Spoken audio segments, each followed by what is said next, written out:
After covering my daughter's tuition and living expenses for 4 years, I asked her to help with groceries when she moved back in.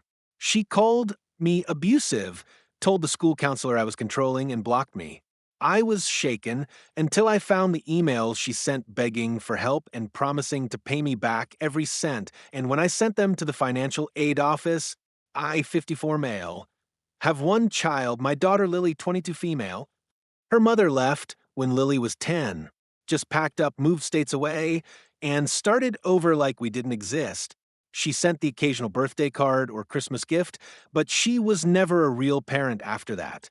So it was just me and Lily for most of her life. I raised her alone. I worked, I cooked, I went to every school event.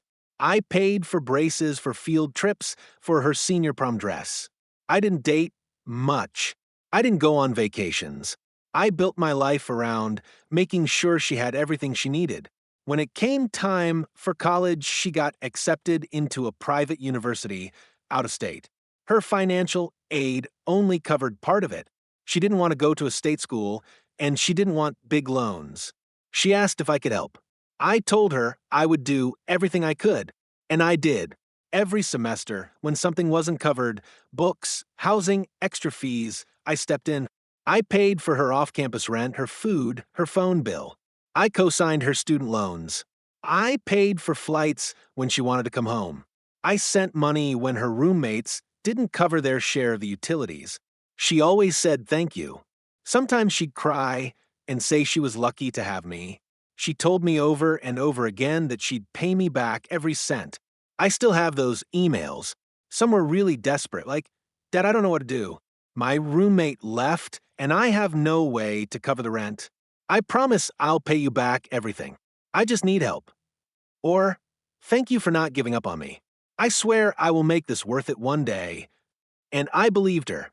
Not just about the money, I believed we had a strong bond. I thought we were close. She graduated this past spring, but 2 months before graduation, she had a bad breakup with her boyfriend and some kind of falling out with her roommates. She asked if she could come home just for the summer to get back on her feet. Of course I said yes. I even moved stuff around so she could have her old room again. I cleaned, restocked the pantry, tried to make her feel like she still had a home. The version of her who came home was not the daughter I knew. Right away, she acted distant, didn't want to talk, spent most of the day in her room, wouldn't eat dinner with me, wouldn't answer when I knocked on her door. She'd leave dirty dishes everywhere. I'd ask her to please rinse them or throw her trash away, and she'd roll her eyes or sigh like I was bothering her. After a few weeks, I gently asked if she could help chip in on groceries. Nothing crazy, just $50 a week. She wasn't paying rent, and I wasn't asking for utilities or anything else. Just something to show me she was trying. That night, she sent me a long text saying I was being passive-aggressive, controlling, and that I had always made her feel like she owed me for being her dad. I replied calmly, told her I was just asking for some help now, that she was an adult. She left it on read. A few days later, I got a call from someone at her college. It was the counseling office. They said she had come to them toward the end of the semester asking to update her file and list herself as estranged from her parent due to emotional abuse. Apparently, they were calling because she had listed me as her emergency contact, and they wanted to clarify whether she should remove me. I thought it had to be a mistake. I called her right away. No answer. I texted. Nothing. She was still staying in my house, eating my food, using my Wi-Fi, but wouldn't speak to me. Then, without a word, she left, took her things, and moved out. Blocked me on her phone, blocked me on social media. I found out from one of her old high school friends that she moved in with a new roommate across town and told people she was finally free. I can't describe what that felt like. I sat in her empty room and just stared at the walls for hours. I kept wondering how we went from all those nights I stayed up helping her with homework to this. Then, about a month later, I got an email from the financial aid office. It wasn't sent to me directly. They had replied to one of her emails, but somehow she had accidentally forwarded it to me. I don't think she realized I was still the co-signer on one of her loans, so my contact info was still in the chain. In her email to them, she was requesting to be reclassified as independent for aid purposes retroactively. She said she had no family support and had been the victim of financial manipulation and emotional abuse by her father. She asked if there was any way they could remove me as a cosigner and release her diploma without my involvement. I sat there reading it over and over. I was stunned, angry, but mostly I felt stupid, completely used. I went back and pulled all the emails and texts from over the past 4 years. Dozens of messages where she asked for help, thanked me, promised to pay me back, admitted she needed me. Some of them were really clear. She even used the words, "I would not be able to stay in school if it weren't for you," in one. So I forwarded them to the financial aid office. I didn't make any accusations. I just said that I wanted to clarify that she had been receiving financial and housing support from me continuously through her enrollment, including the current summer. I attached screenshots and copies of the emails. I asked if they could advise me on how to protect myself as a cosigner given the recent changes she was trying to make. A week later, I got a reply saying thank you for the documentation. They couldn't go into detail about her status, but the tone shifted. 2 weeks after that, I heard from the loan servicer that my cosigner status was unchanged and she had been denied reclassification. Someone she went to school with told me she had to take out emergency loans just to get her transcript released. Then last week, I got a letter. No return address, typed, mailed from the city she lives in now. It said, "I hope you're happy. You've ruined my life. Don't ever contact me again." No name, no signature. But I know it was her. This is not the ending I thought we'd have. I haven't responded. I don't know if I ever will. But I'm starting to think maybe she meant everything she said before when she needed me and then decided none of it mattered when she didn't. A few days after I got the letter, I did something I probably shouldn't have. I drove by her new place. I didn't go in. I didn't even stop the car. I just wanted to see it with my own eyes. It's a small house, shared driveway, with a rusted gate that doesn't close all the way. Her car was parked outside. I sat across the street for maybe 5 minutes. I don't know what I was expecting. Part of me thought she'd come outside, maybe see me and walk over, maybe say something, but nothing happened. I drove home and didn't tell anyone. A few days later, I got a call from my HR department. They said someone had made an anonymous complaint to the company ethics hotline. It accused me of hostile behavior, emotional manipulation of a subordinate, and said I created an unsafe environment. I don't manage anyone. I work in IT compliance and keep to myself. I've never even had a write-up. They had to investigate, even if it was anonymous. I spent 3 weeks walking on eggshells while they interviewed coworkers and checked my email history. In the end, they cleared me. But someone wanted to scare me. I know who it was. I know because a week after that, I got another envelope in the mail. No return address again. Inside was a single printed screenshot of an old text I sent her 2 years ago when she was failing a class and begged me not to pull financial support. I told her, "You need to get your grades up, Lily. I can't keep throwing money into a black hole. I'm trying to help, but you have to meet me halfway." That was it. That was the whole message. She had highlighted it with a yellow marker and written in all caps across the top, "Abuse." There was nothing else in the envelope. No note, no name, just that. I started locking my mailbox. 2 nights later, I heard something at 1 a.m., metal scraping against my garage door. By the time I got outside, whoever it was had already gone. But someone had carved the word toxic into the paint with what looked like a key. No cameras on that side of the house. I didn't call the police. I didn't want to believe it. I still don't. But it got worse. One of her old roommates reached out to me through Facebook, a girl named Jamie. She said she didn't want to get in the middle, but she felt like I should know that Lily had been telling people I was financially grooming her, that I had controlled every aspect of her life, and that she was lucky to have gotten out alive. Jamie said she didn't believe it at first, said Lily had talked about how generous I was, how I saved her life more than once. But after she moved back home, something changed. Lily told everyone I was threatening to cut her off, that I made her sign contracts, which isn't true, and that I told her she'd be homeless without me.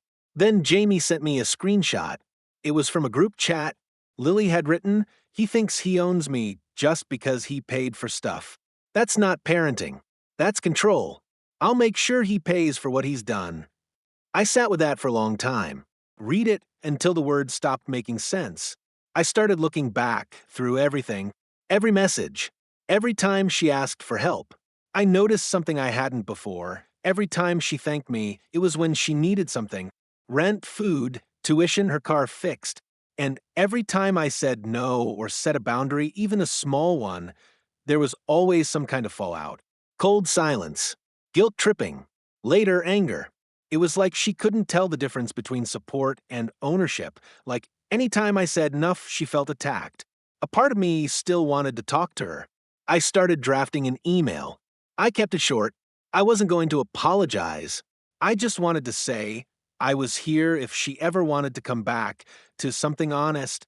I never sent it, because 3 days after I wrote it, I got a call from my sister, Lily's aunt. She said Lily had contacted her and asked if she could stay with her just for a few weeks because she was escaping a dangerous situation and didn't feel safe going home. My sister was confused. She asked what was going on.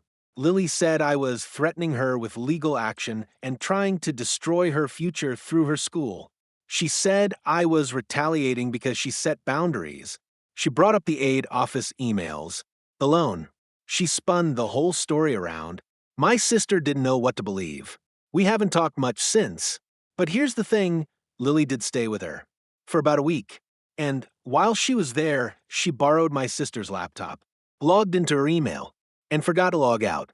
My sister, whether by accident or not, saw a message Lily had written to a friend. In it, Lily said, "He's not actually dangerous. He's just obsessed with being the hero. I need him to see me as the victim or he'll never let go. If he thinks he's hurting me, maybe he'll finally stop." My sister forwarded me that email. I haven't told anyone else. I haven't replied. I haven't shown it to anyone. But now, I don't know what she really wants. Is this revenge? Is this a cry for help? Is it both? I don't have the ending to this. I don't know if there is one. But I feel like I'm living in the aftermath of something I still don't understand. A week after my sister sent me that forwarded email, things shifted again. This time it wasn't quiet, it was public. I woke up one morning to 3 voicemails from an unknown number and over a dozen notifications on Facebook. Someone had posted a long status tagging me by name. It was Lily. She had written a post accusing me of being a financial predator, saying I used money to trap her and ruined her mental health for years. She posted screenshots of my texts, but they were cropped. Half sentences. None of the messages showing her begging for help. Within hours, her friends were commenting things like, "You're so brave," and cut him off for good. A couple of old coworkers of mine even saw it. I felt like I was being smeared in public, and I couldn't defend myself without looking exactly like the monster she was describing. Then I got an email from the loan servicer again. This time it wasn't a statement. It was a notification that she had filed for a hardship appeal claiming parental fraud to try to get her loans forgiven. They were asking me to verify or deny certain documents she had submitted, documents I had never seen before. One of them had my signature on it. Only it wasn't my signature. I went to my bank and got copies of everything I had actually signed. I compared them. The signature she submitted wasn't mine. Not even close. I told the loan servicer I believed it was forged. They put a hold on the appeal and said they'd investigate. That night, someone egged my car.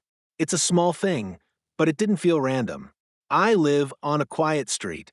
It's never happened before. 2 days later, a letter came from a lawyer's office. Not a lawsuit yet, but a request for records. The letter said Lily was exploring legal options regarding financial exploitation. It asked for bank statements, loan documents, any written agreements between us. I called the number on the letter. The lawyer was real. He said Lily had come in for a consultation. He couldn't tell me much, but he said she's upset. She's alleging things. I hung up and sat at my kitchen table for 2 hours. My hands wouldn't stop shaking. Then, as if all of that wasn't enough, my boss called me into his office the next morning. He shut the door. He said someone had sent an anonymous email to HR with screenshots of Lily's Facebook post claiming I was under investigation for abuse. I explained everything. My boss didn't say much, just told me to be careful and get ahead of it. I went home that night and started a file. I printed every email, every text, every letter, every screenshot. I put them all in a binder. I started making copies. I felt like I was preparing for a trial I didn't know was coming. A week after that, my sister called again. This time, she was angry. She said Lily had shown her proof that I stole money from Lily's financial aid refund checks. I didn't. I never touched her refunds. I never even had access to them. My sister was crying. She said, I don't know who to believe anymore. The next day, an email arrived in my inbox from an address I didn't recognize. No subject line, no greeting, just one line. You don't know what she's capable of. No name, no signature, nothing. I don't know if it was a warning or a threat. And then, the twist I didn't see coming. I got a call from the financial aid director of Lily's old school. He said they'd been looking into her retroactive aid application. In the process, they had discovered several inconsistencies in her paperwork going back to her sophomore year. He wouldn't say exactly what, but his tone was serious. He said if I had any documentation of my support for her, I should keep it secure. So now it's not just me defending myself. It feels like Lily might be walking into something she can't get out of. But at the same time, she's escalating. She's telling people I'm dangerous. She's sending cropped screenshots to mutual friends. Someone keyed the word liar into my mailbox last night. I keep thinking about that email she sent her friend. If he thinks he's hurting me, maybe he'll finally stop. Stop what? Stop helping? Stop existing? Stop pushing back? I don't even know what her end game is anymore. But I can feel it building. Like we're headed somewhere I can't see yet, and it's not going to be good. 3 weeks passed without anything new. For a moment, I thought maybe it was over. No more letters. No calls. No posts. Just silence. I didn't let myself relax, but I stopped checking my cameras every night. I started going back to the gym, cooking normal meals, trying to live like someone who wasn't being hunted by his own daughter. Then, on a Thursday afternoon, I got a knock at the door. It was a woman I didn't recognize, mid-30s clipboard professional clothes. She introduced herself as a caseworker from Adult Protective Services. She said someone had filed a report claiming I was emotionally abusive, financially coercive, and potentially a danger to myself or others. I stood there stunned. I asked her to repeat herself. She said she couldn't tell me who made the report, only that they were related and concerned. I didn't need her to say the name. She asked to come in. I said yes. We sat at my kitchen table for over an hour. She was calm, polite. She asked about my relationship with Lily, whether I'd ever withheld basic needs, whether I'd ever threatened her. She asked if I had any records of financial transfers or written agreements. I showed her the binder. She took photos of some of the emails and notes. Before she left, she looked me dead in the eye and said, "She's not the first person I've seen do this. It's rare, but it happens, especially when there's money involved." I asked if there'd be follow-up. She said yes. They'd need to interview Lily, too. She said something else as she stood up to go. If I were you, I'd make a copy of everything in that binder. Keep one somewhere off-site, just in case. That night, I stayed up scanning every page. I sent a full digital copy to my lawyer, who I'd finally hired the week before. I gave a flash drive to a coworker I trust. I hid the original binder in the garage, inside a box labeled Christmas lights. 2 days later, my boss called again. HR had received a second anonymous complaint, this time with a new accusation that I had emotionally mistreated a female intern in 2021. We only had one intern that year, and she left early because of a family emergency. The complaint was vague. No dates, no details, but HR still had to follow up. My boss asked me straight up, "Is this your daughter doing this?"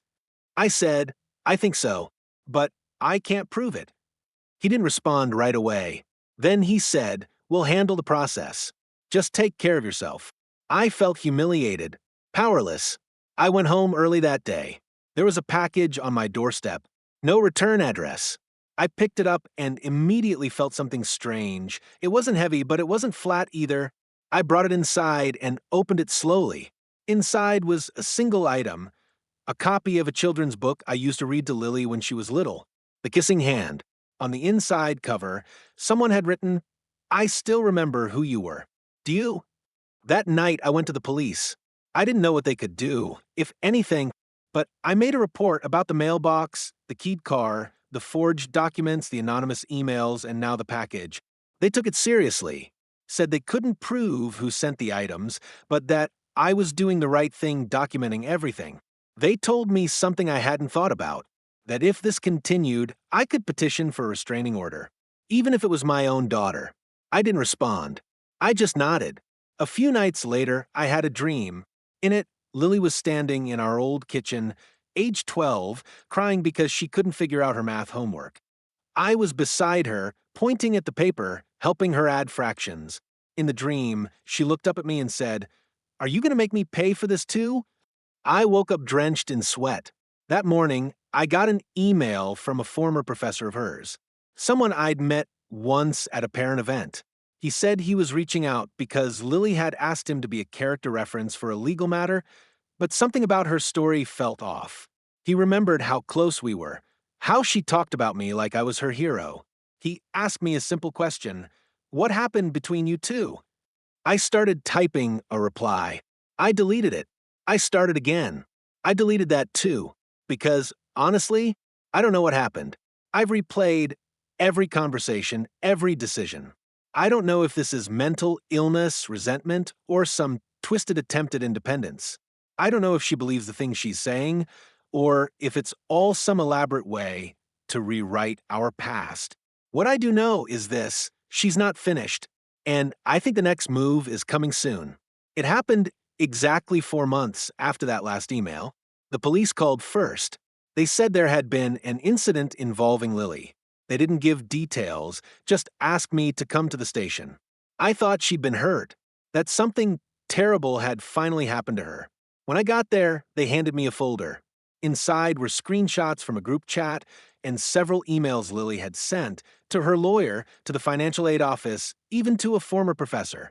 They told me the university had officially opened a fraud investigation after they received an anonymous tip.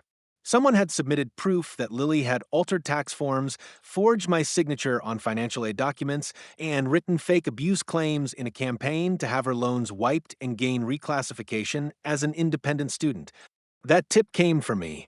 3 weeks earlier, I had gone back through every single document she'd sent to that school, compared every version of her FAFSA, her financial aid appeals, her statements to school counselors.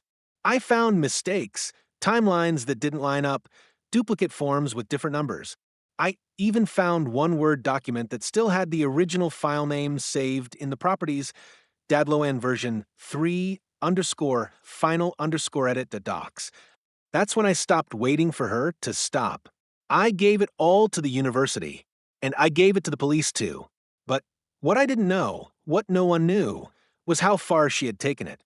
They found out she'd also submitted a small GoFundMe campaign telling people she was a survivor of parental abuse and needed help paying for emergency legal fees. She'd raised nearly $6,000 from strangers. Some of them were her old professors, friends of mine, even one of my coworkers who had no idea it was about me. She used all of it to pay for her legal consultations and moved to a new apartment. She told people she was being stalked and hunted. They charged her with financial aid fraud, wire fraud, and submitting false documents. She was arrested that morning. I should have felt vindicated. I didn't. I felt empty. But that changed when the reporter showed up. Someone at the university leaked the story. It wasn't national news, but it hit every local outlet. Student arrested after falsifying abuse claims for loan forgiveness. They didn't name me directly, but enough people knew. My inbox flooded overnight. Some with apologies, some with "I always had a feeling," some with nothing but stunned silence. My daughter had tried to destroy my life, and for a while, she came close. But this next part, this is where I made my mistake. When her name hit the news, her lawyer reached out, said Lily wanted to negotiate a statement. She would admit the fraud, take a plea deal, and avoid dragging my name through more mud if I signed a letter saying I would not pursue a civil case or restitution. I said no. Then I filed the civil suit. I sued her for the full amount of everything I'd paid over 4 years: tuition gaps, rent, flights, bills, phone plans, emergency money, all of it. I had records. Every cent. The emails where she promised to pay me back were still saved. I didn't sue to hurt her. I sued because I needed to close the book. She didn't fight it. Her lawyer folded fast. The judge ruled in my favor and placed a lien on anything she earns after probation. She'll be paying that off for a long time. After the ruling, she sent one final email. No apology. No explanations. Just this: "You finally got what you wanted. I hope it was worth it." I stared at that line for a long time, and then I replied, "No, Lily. What I wanted was a daughter. What I got was a warning." And that's the last time I ever wrote to her. She was sentenced to 3 years probation, 200 hours of community service, and mandatory therapy. She lost her diploma for now. The university placed a hold until the fraud case is cleared. The GoFundMe donors were refunded. My mailbox hasn't been touched since. My car stays clean. My job gave me a quiet raise after HR cleared me for good. But none of it feels like a win. Because here's the truth: I should have said no sooner. That was my mistake. I enabled it. Every time she cried, I gave in. Every time she made a mess, I cleaned it. I didn't want her to struggle like I did, and I thought love meant shielding her from consequences. But all I did was teach her how to weaponize need. And when I finally stopped, she tried to destroy me. So no, I don't feel proud. I feel change. My daughter is alive, but the girl I raised is gone. And I'm learning how to live with that.